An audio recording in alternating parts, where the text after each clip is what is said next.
Howdy, and welcome back. My name is Oatmealent, and this is Let's Play EU4 Japan. When we last left off, we'd been colonizing as much as possible of the Asian Sea Zone. These will be all money provinces. We'd been declaring a succession of wars against the Mali and their gold mine, just to extort money from them. Their trade in ivory, salt, and gold is pretty profitable for them. We'd also been... wow, base tax of 14. We'd also been preparing for a war against the Swahili and their 21,000 gold, which we'll probably do by allying ourselves with Portugal.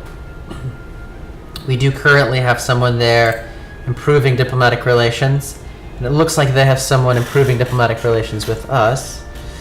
So that's always nice to see. We'll definitely form an alliance with them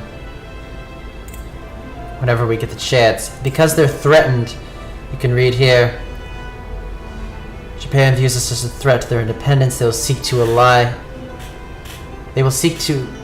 us for their own safety, but they'll seek other allies if that fails. They must have switched to threatened when they lost their alliance with Spain. As you can see, they're only currently allied with France. They had previously been allied with Spain and France. A very enviable position. Spain and France are at each other's throats because Spain is guaranteeing the independence of every single one of these little nations inside of France. That's got to be costing them a lot of diplomatic points because each one of those counts as a relation. At the end of the last video, we were... I thought I pressed Japan as united, but I guess maybe I didn't press save after that, so like a single day is gone. Well, anyway, it doesn't really matter. We can go ahead and press Japan as united. That'll allow us to pick up a military tech. And improve our current artillery to something bit more shocking. And we're actually above our force limit. And that's costing us quite a bit per month. What, 1.23 gold just to be above our force limit? Not exactly what I'm looking for, so probably going to disband this guy.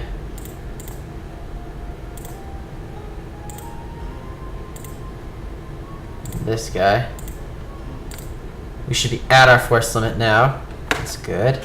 We have quite a few troops stationed here for as soon as we can start against our wars with the Shun.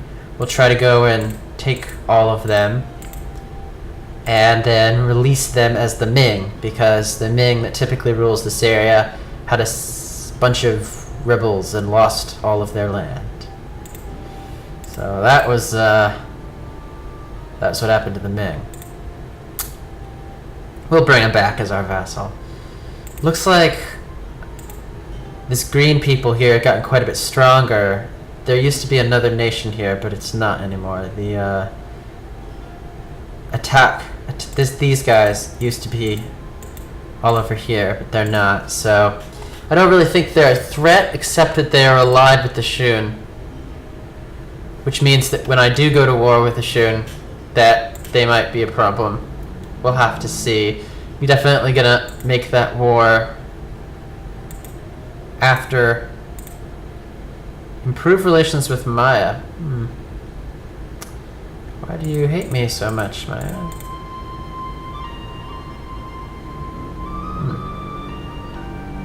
Weird.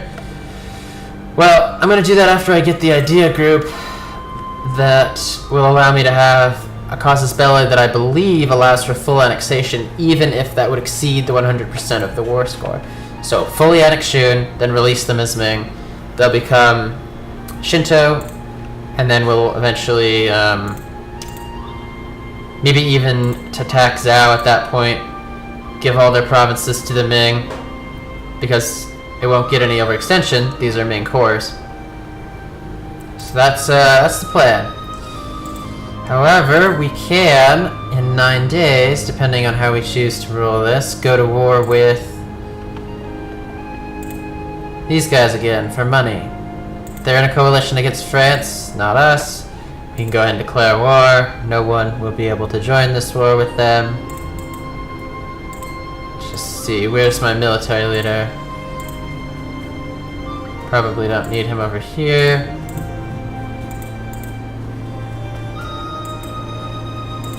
Now last time they were a little bit tougher, if you remember. 6 of my troops got beaten by 17 of theirs, whereas in the first war that wasn't the case.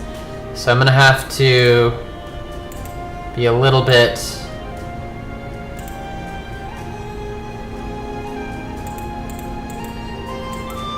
more cagey. I'll take Gabu, and then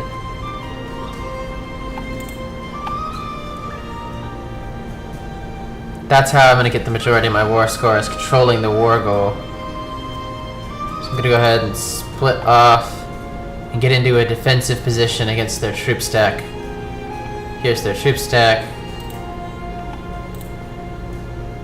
29th, 27th. This is fine though because I'm still keeping them from my small group there. 15th, 8th.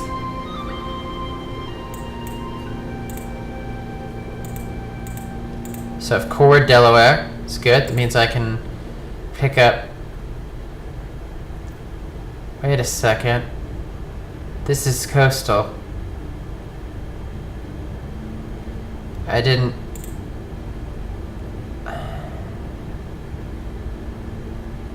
Both of these are coastal. I didn't realize that these were both coastal. Well, I can't really afford... Maybe I can. All of my colonists are currently working, they're not traveling. So I'm gonna go ahead and pull them out of here and send them over here. I didn't realize these two provinces were coastal. Huh.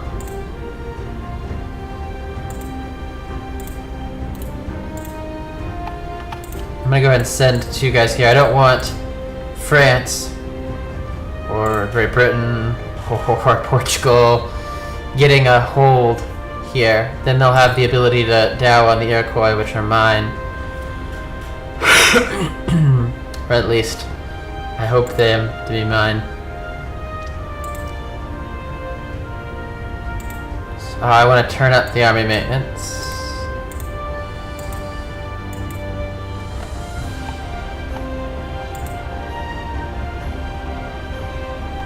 Should still win this even with lower army maintenance. I have more units, but not just that, I've got more advanced units. Okay, so make this decision. We see how many people are in this colony of Sumbawa, so they would lose 100 and some odd. Let's see, that's probably like a year. They're costing me around 5 gold a month. So I'm gonna go ahead. Excuse me. If it were this one, Sumba, I might actually let them die, but with this one, I'm gonna go ahead and step in.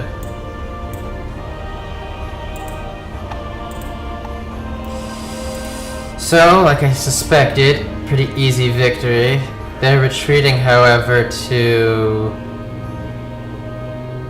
here. I prefer not to run all the way over there. I'm going to instead set up a base in Timbuktu.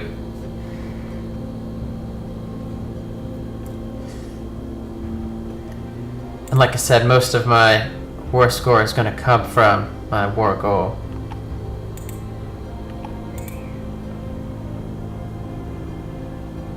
If you can hear some sort of low thrumming noise in the background, I actually don't know what it is. Okay, good. So I've arrived first, so they'll have a river crossing penalty. This is kind of probably a closer fight, but they don't seem to have, despite having a lot of money, they don't seem to have their military maintenance turned all the way up or something, because they didn't have full morale when they got into that war there. So I'm just gonna go ahead and take this one. My empire, emperor. So I'm now an emperor, not a shogun. Colonist travel time, good. I'll pick that up. All of my points are gonna be going into picking up this CB.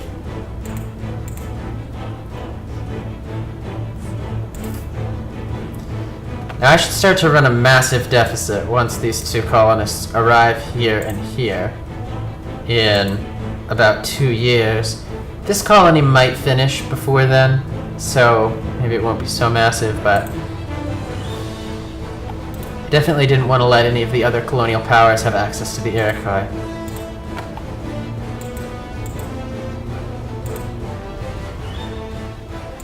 To construct the Grand Fleet might seem tempting, but 30 heavy ships. I'd have to be going up against Great Britain for that to be worth it. And I don't think I'd ever go up against Great Britain. So. Now, 3 early Koraks against 3 light ships. I could definitely win this one. So I'm gonna go ahead and win it.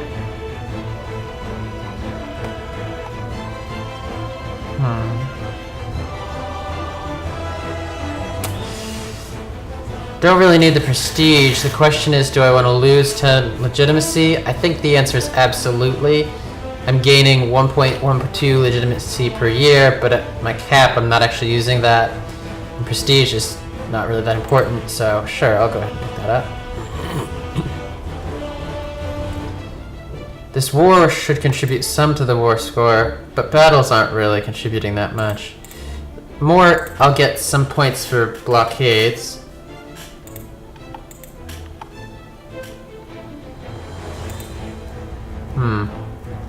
Did I not leave a cannon over here? I did. There's an artillery.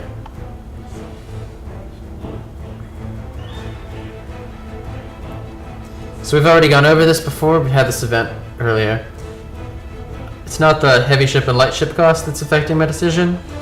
It's that I'm not going to be buying any diplomatic tech, and I am probably going to be buying military tech. So let's see if there's not a better advisor. I like to go through and check this every time I sit down. Seems like probably the best. This is the advisor that I want because I want to become an ally with Portugal, but probably they'll do it anyway. Military technology cost guy is what I'm looking for. And I can't really afford better relations over time guy. And no, I would have liked it. So I'm gonna go ahead and grab this as well. I'm not as interested in going this direction. I'm just taking provinces for war score.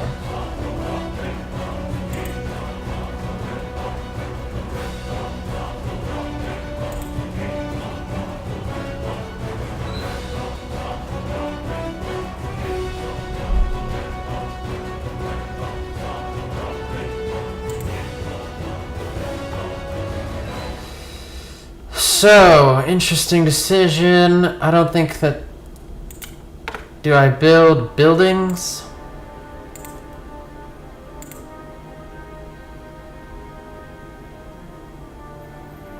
Oh, we were wondering...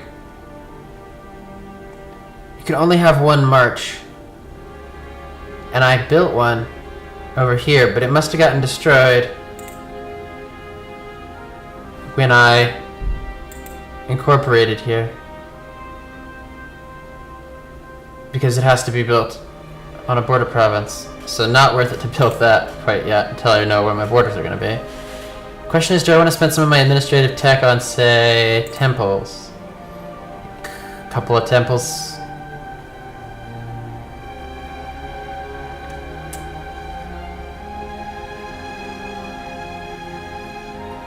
Or constables.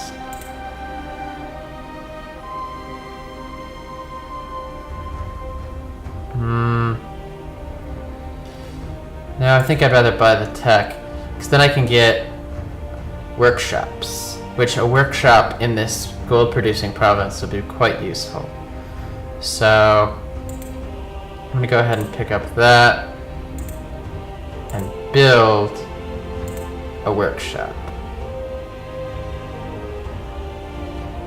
in the gold-producing province. Here, Kai.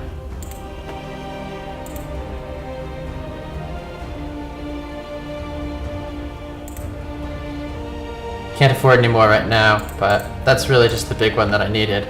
Look at its production. It's huge income. Definitely value. So I have a free diplomat. I'm kind of just waiting to use the diplomat over here.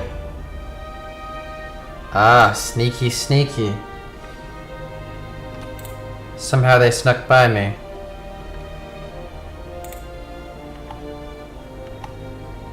I don't know how.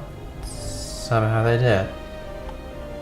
It's the 10th, and I'll get there on 4th. So I think these 3 will be fine up against these 6. I think. I'm gonna go ahead and leave this province open because I'm already getting war score from blockading it.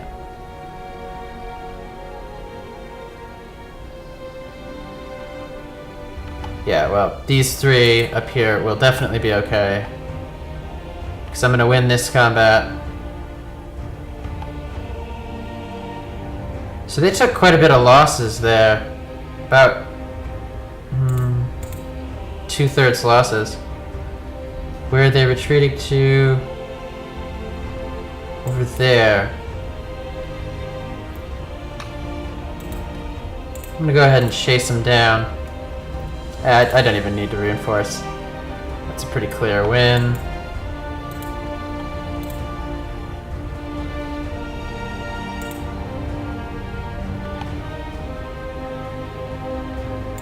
But I do need to reinforce if these 7 are going to come in and attack me.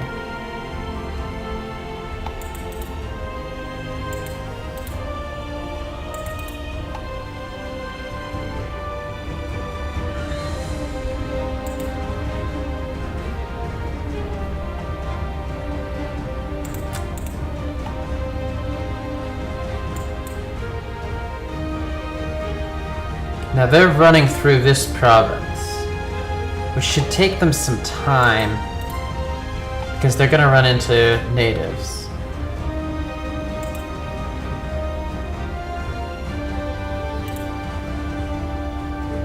Where are they retreating to? Kayor?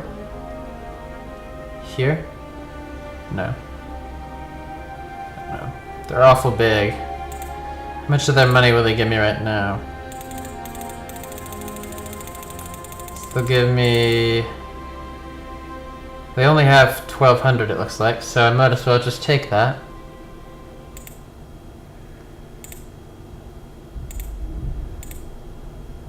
Yep. Might as well just go ahead and send the diplomat for that 1,200 gold.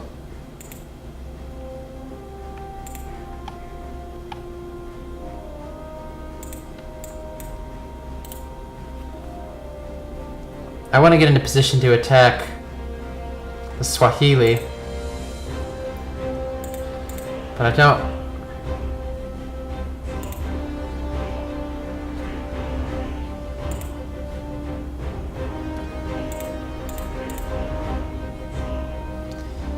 This is closer to a port?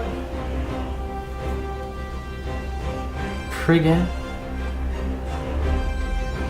Oh, I see. I can actually reach this over here, almost.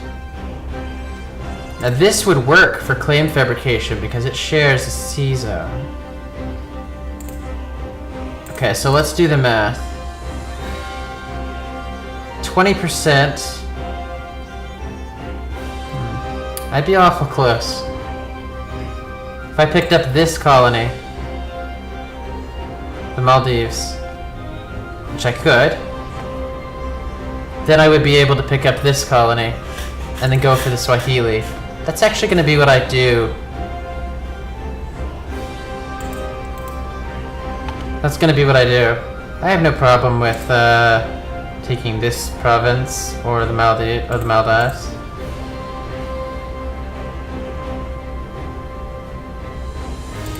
I wonder if the Maldives will count as being in my sea zone or not. Well, I'll know right away, because it'll give me a tariff for attacks. Awesome. That's where I'm going next. See, it's pretty profitable. Cool, I'm getting to Africa from this side. The Swahili's 21,000 gold. 22,000 now. Will be mine. Delicious. Let's see, I still have revolt risk? How is this even possible?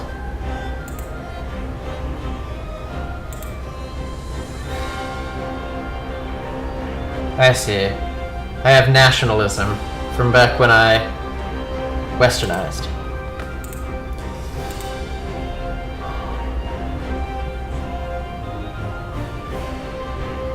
I am gaining quite a bit of score, but still not really in position to do much more than I think I'm definitely gonna need to be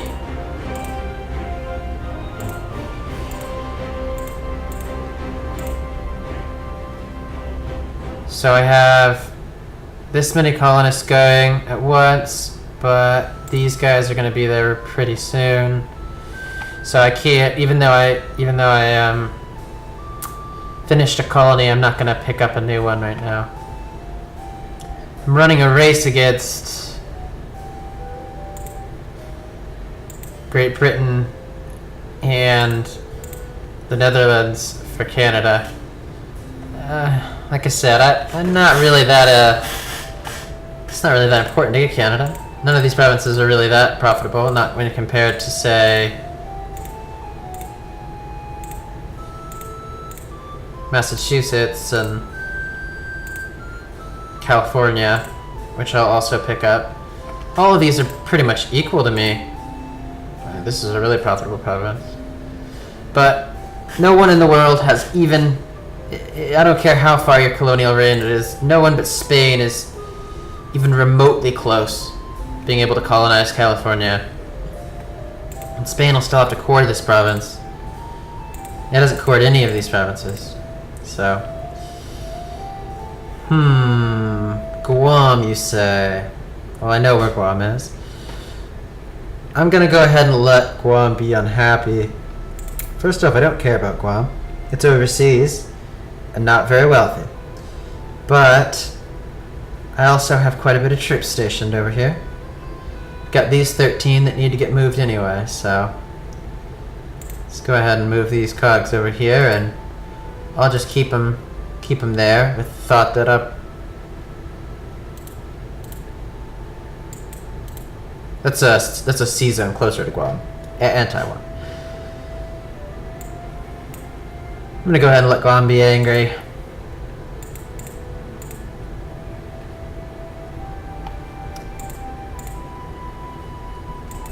So my diplomat's back from his...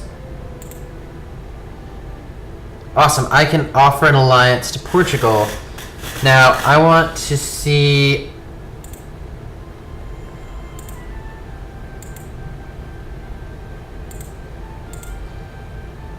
I'm currently not getting anything from strong allies.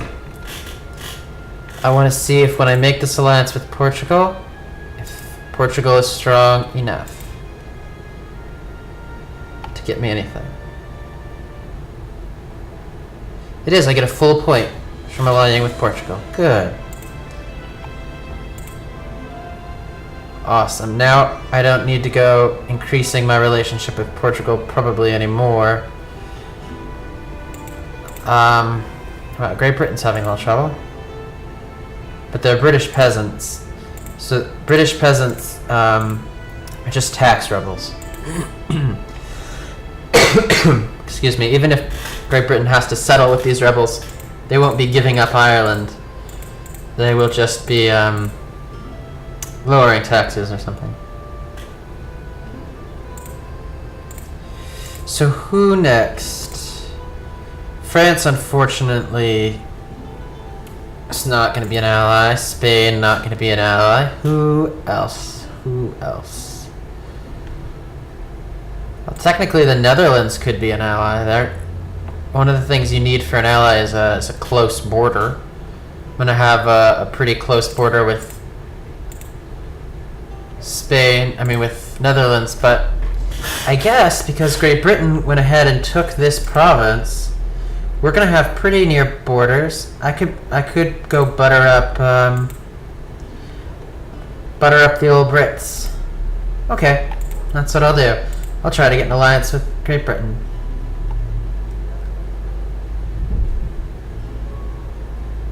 Welsh is not an accepted culture in Great Britain. I knew that from something previously, but... So let's see, have our colonists arrived? Not yet.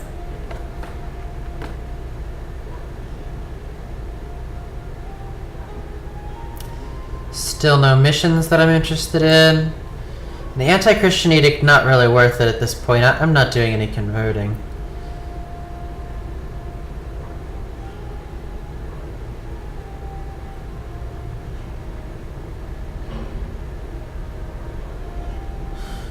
This I'd be interested in. But I'm not gonna get those ideas.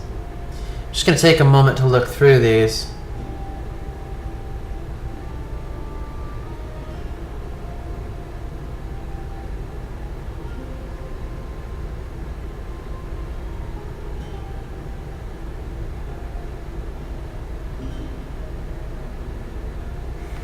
I guess I'd like that.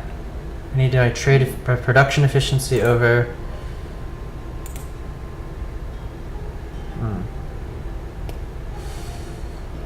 Well, I need to do something about this inflation.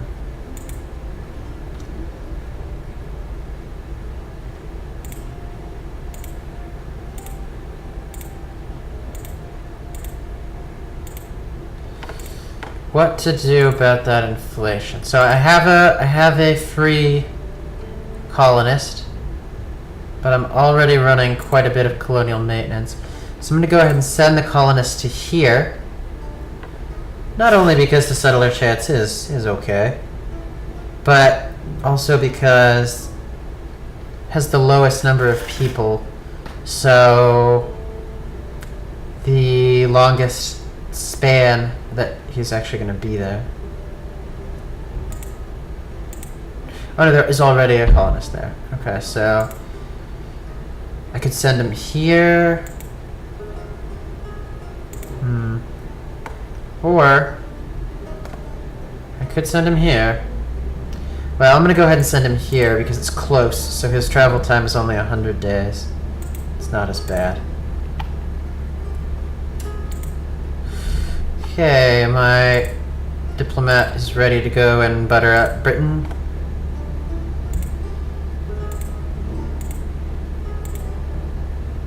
So we don't like them. Why is that? They're allied to Spain. Okay.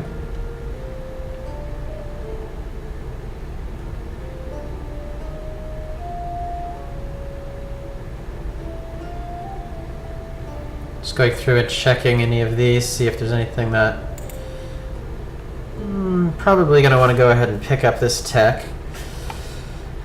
The reason we're getting so many military tech is our emperor is quite skilled in military. So let's go ahead and pick up this tech. Probably never going to build this, but these are good.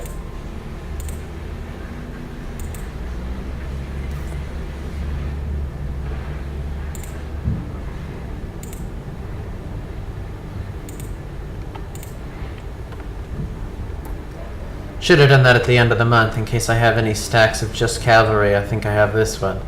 So, because if I did that at the end of the month, it would immediately gain morale.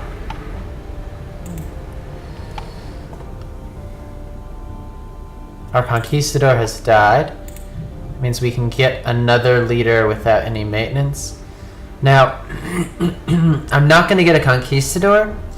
And I am going to make leaders out of my heir and my ruler, because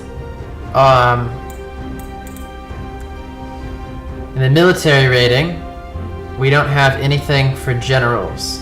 Now, conquistadors don't give you that, so I'm not going to get one. Instead, I'm going to go ahead and get a general. He seems okay. Gonna make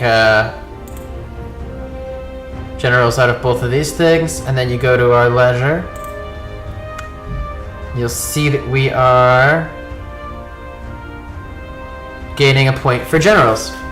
It doesn't work off of how many generals you have, I don't believe, just how good your best general is. And so it looks like our leader is quite a good general for maneuver, which makes sense because he's a very good military ruler as well.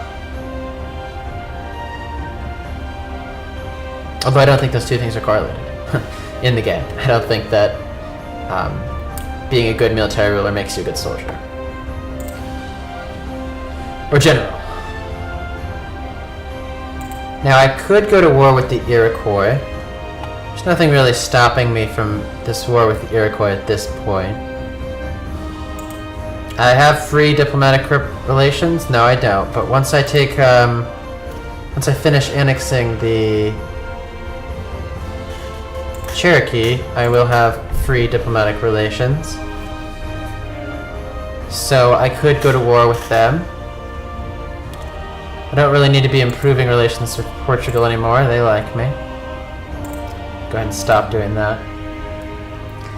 I might try to incite some revolts within Spain. The problem is, they really would... Oh, they do have a core here now. They really would only be the Incans that were likely to revolt. So I don't actually know if that's not worth it.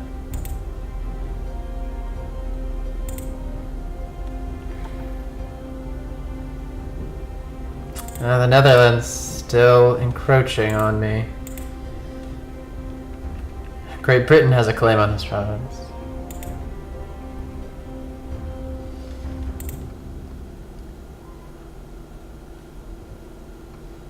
Tiny little Netherlands is gonna, well, historically became a great player over here in Indonesia, in fact.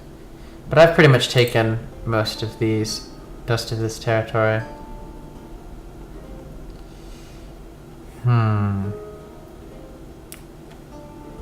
Yeah, I don't think I'm gonna run 5 colonists anymore. I have to stretch this money out until I can go to war. Well, maybe I will run 5 colonists. If I can just get into a war with the Swahili, I can take large chunks of their gold. So as soon as this colony's done, I should be making a new colony. And it'll probably be done soon.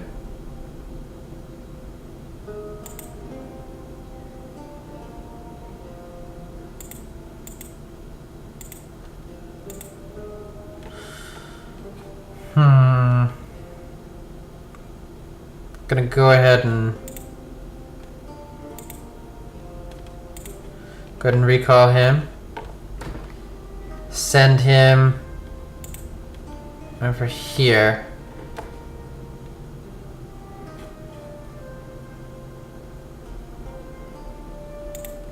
I could send him here too. There's absolutely no native aggressiveness here. Whereas there's quite a bit of native aggressiveness there. I won't have to send any troops over here, and the settler chance is pretty good. Here, settler chance is lower, due to the large native aggressiveness. What about here?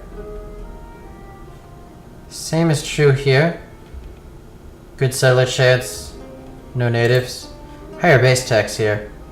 If I knew what sea zone these were in, if I knew that this was in my sea zone, I might take it. But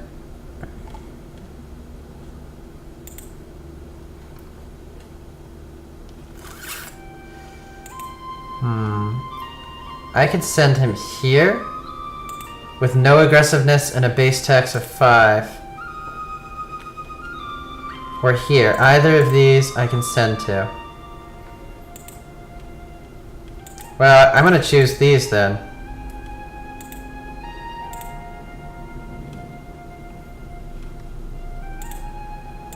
Because this will get me this will get me to here. Okay.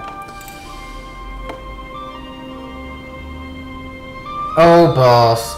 That was stupid of me. I could have...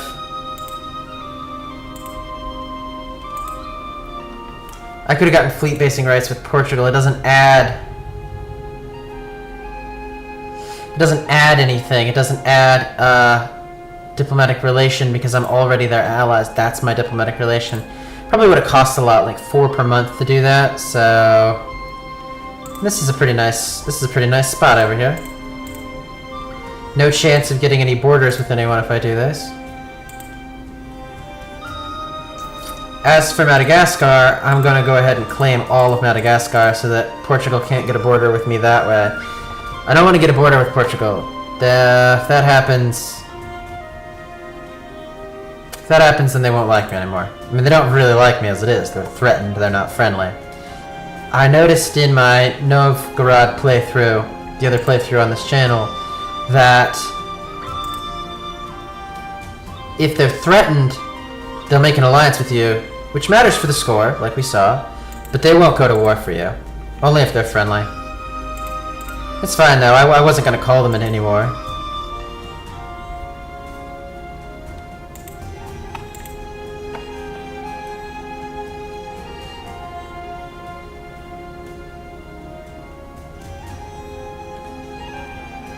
So I still have a free diplomat now.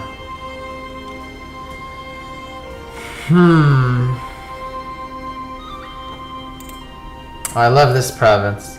It's super profitable on Hindu, so I can... Its production is why it's profitable? I thought it was more profitable than that.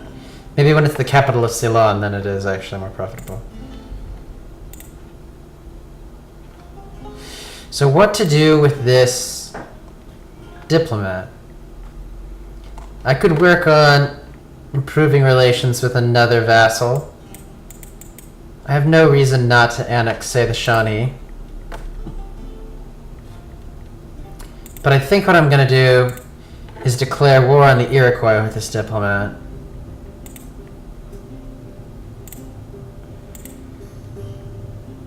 So I'm going to go ahead and show superiority.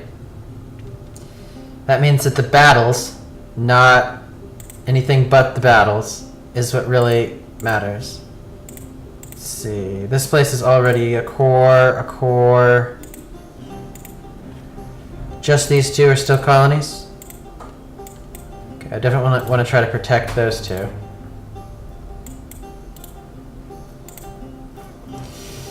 So I'm not going to put my heir or my leader at risk. They're both quite good as far as leaders go. So I'll just send the normal general.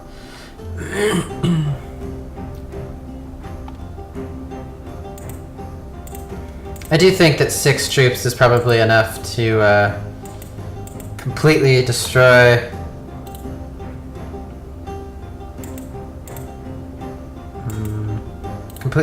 them, but because this is a show superiority CB, I'm going to make sure to win every battle, because that's the only way to get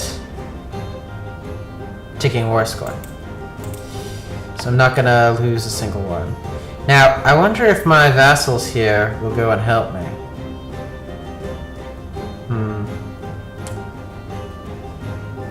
Yeah, gonna have to take the inflation. I don't know exactly what I'm gonna do about that. I'm constantly on the lookout for a master of mint.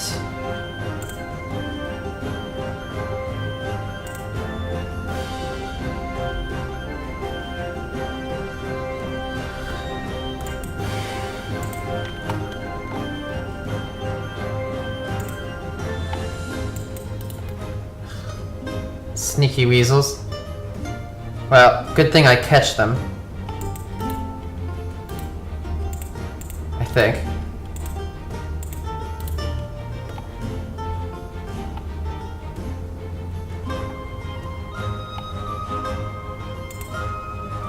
So now I should have a ticking war score. You can see I do.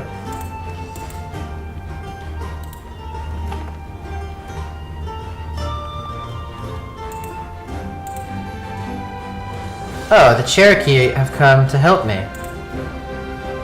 The Shawnee, not so much. But The Cherokee have decided to come and help me. That's good. They're at 9 versus the 4 that the Iroquois are at, even though they have the same unit type.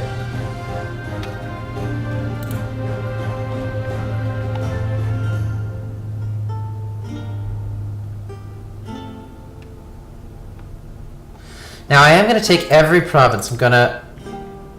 I guess I was mistaken when I said that the ticking war score actually mattered. It doesn't matter, because I'm going to siege every province.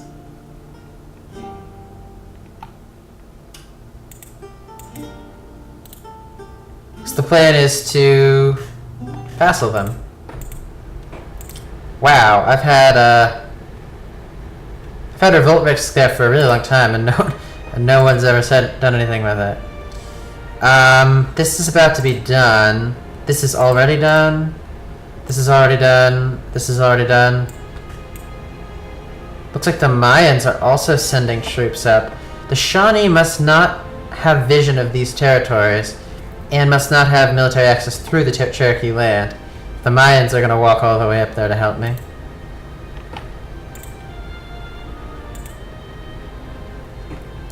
In my Novgorod playthrough, I mentioned that if you have AI bonuses on, like I do in that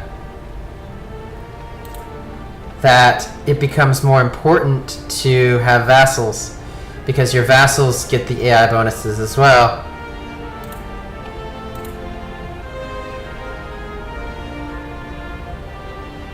And that allows you to use the AI bonuses to your advantage to get a lot of troops. It's a trick that I learned in Civ 4. In Civ 4, the way that it increases the difficulty is by giving AI bonuses. That's just how it increases difficulty. Not like in this game where increased difficulty increases AI aggression. I really like that a lot better. But AI bonuses increases, well, AI bonuses. So that being on in my other playthrough makes it... I'm just going to lose a prestige here. Makes it really beneficial to have vassals, and you can just use them as your bulldogs. And Russia, or Novgorod, in the case that I'm playing it, actually is in a great position to have vassals. I lost a battle somewhere. I should have clicked go to or something. Didn't. Drats. I see. Lost the battle.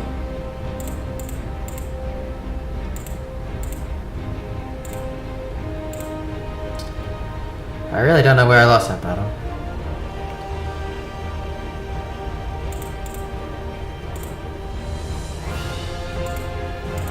And so these will all be cored once I'm done deploy annexing them, which is nice. But more than that, I won't have to suffer the overextension.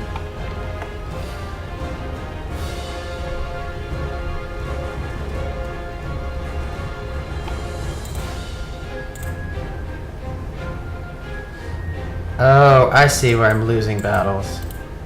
I was running those guys in one at a time for some reason.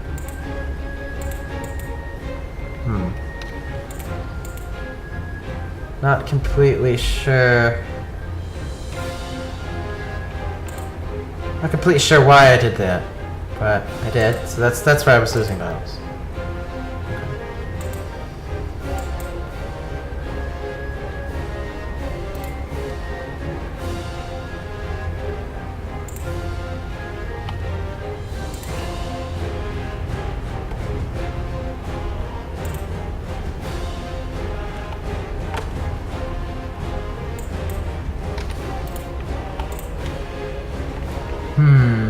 Is this all in the same trade zone? Oops.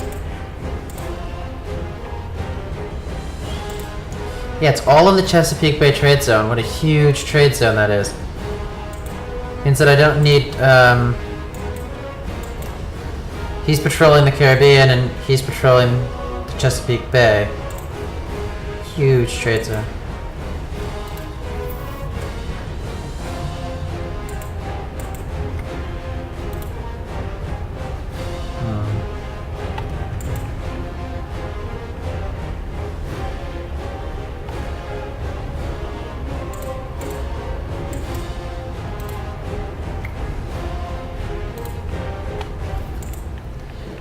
I don't know where their final province is. I think it might be here. So the question is, if I take them, if I completely annex them and then just release them straight away, do they become Shinto?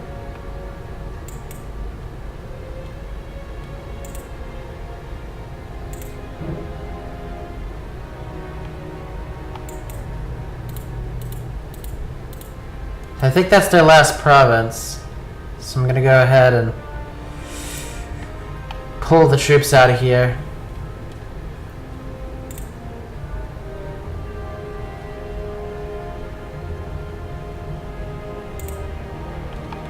Yep, 100% war score. Let's go ahead and sue for peace.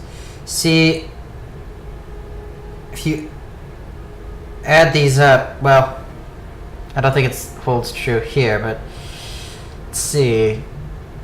This would be 23 plus 15 is 38, plus 13 is 51, plus 10 is 61, plus 11 is 72, plus 7 is 79, plus 6 is 85. So no, if I were to take all of them, but also the capital should be costing something.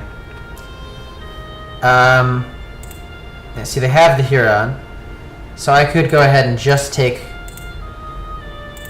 I could go ahead and just take Huron provinces, which are these 3, 4. So I could just take those 4. 1, 2, 3, 4. Or I could take all of it and re-release them. Now, what is the penalty for doing this? Cherokee dislike me, Iroquois dislike me. No one else seems to no one else seems to really mind.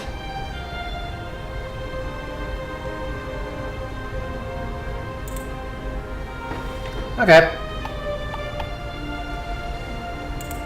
I'm gonna go ahead and do that. Yeah, I know, my overextension is a little high.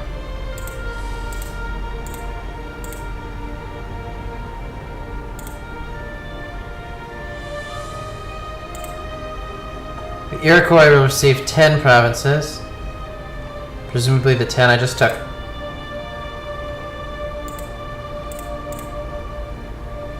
They really don't like me because of that aggressive expansion penalty that I took from them a second ago. And that won't deteriorate very quickly. But they are Shinto. So being Shinto, we have the same religion bonus, and they'll convert all of these to Shinto. Now, I need to keep these troops up here because they're going to have a lot of religious revolts. So I have to patrol their territory for religious revolts so that they don't like switch religion on me.